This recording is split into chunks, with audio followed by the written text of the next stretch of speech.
आज मैं विशेष रूप से श्रमिकों के कल्याण के विषय में आप सबसे कुछ बात करना चाहता हूँ।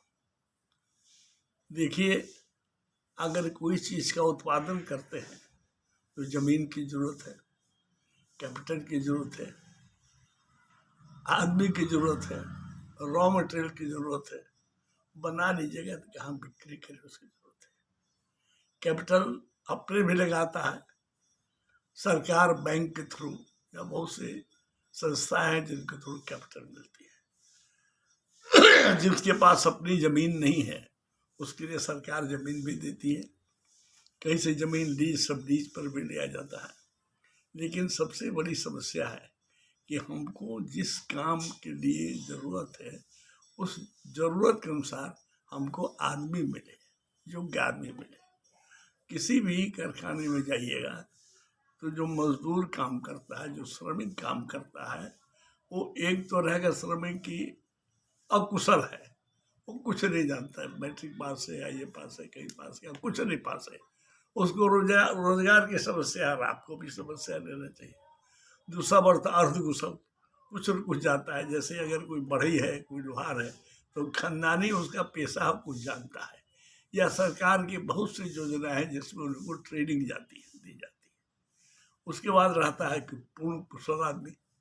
तो कुशल आदमी तो ऐसा कुछ नहीं है, कहीं काम करते करते वो अर्ध कुशल से सकुशल हो जाता है और उसकी नौकरी मिलती है। तो उसके अनुभव के आधार पर, उसके परफॉर्मेंस के आधार पर काम होता है। बेसिक समस्या है कि जो अकुशल आदमी है, जो मैट्रिक IE पास कर लिया है, BA भी पास कर लिया है या नहीं पढ़ा है, उम्र उसकी 21 वर्ष की हो गई है, 18 से ऊपर उसको नौकरी चाहिए।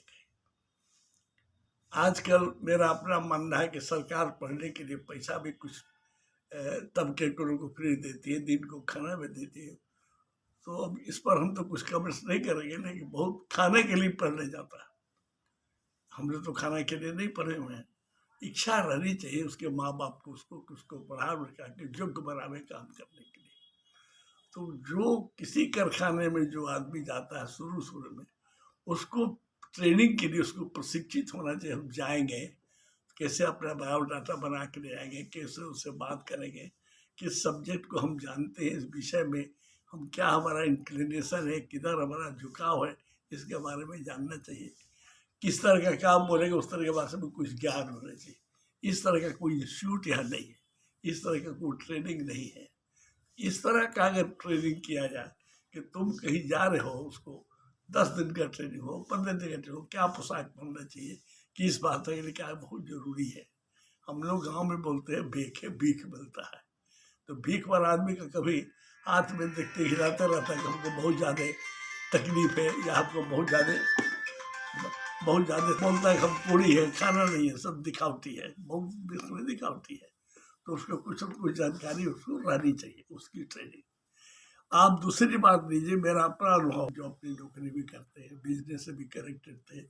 अब तो सार्वजनिक रूप से हम कुछ बिजनेस नहीं देखते हैं, लेकिन जितने मजदूर जो काम करते हैं, चाहे अकुशल हो, चाहे अर्धकुशल हो या कुशल हो, सरकार उसके लिए कुछ मापदंड रखी है कि क्या मिनिमम वेजेज होना चाहिए। स्वाभाविक चीज़ है, मिनिमम वेजेज जाने का बहुत सा क्राइटेरिया है कि क्या होना चाहिए, कितना इंडेक्स बढ़ा उससे सब मिलता है। लेकिन इंडेक्स बढ़ना मेरे ख्याल से वो है, मजदूरी देना एक बात है। जो आज की मजदूरी है, एकदम जो कुछ नहीं जानता है, अकुशल है, उसको करीब 11-12 हज़ार रुपया मिलेगा, और उसके ऊपर उसको PF देना है, ESI की सुविधा देनी है, छुट्टी देनी है, अगर कारखाना है तो बोनस दर सरकार तो लगा दिया, नियम की सब मिलना चाहिए। लेकिन जहाँ पर वो काम करने जा रहा है, जहाँ स्कोप है, वहाँ का जो ये दे सकता है, हटा दे सकता है कि नहीं।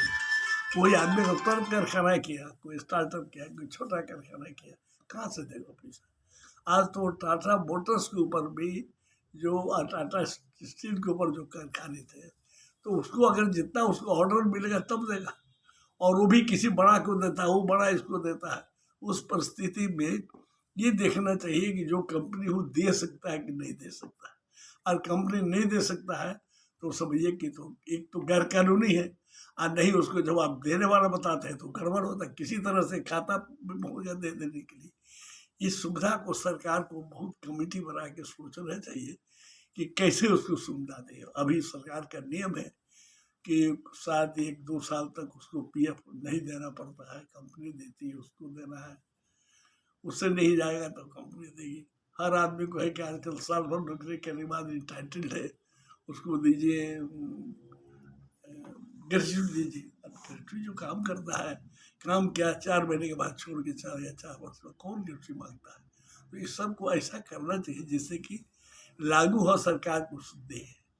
लेकिन इसके अलावा जो श्रमिक है, जो काम करता है किसी कारखाना में, आदित्यपुर का एग्जाम्पल लीजिए, बड़ा कारखाना है, लाखों आदमी काम करता है।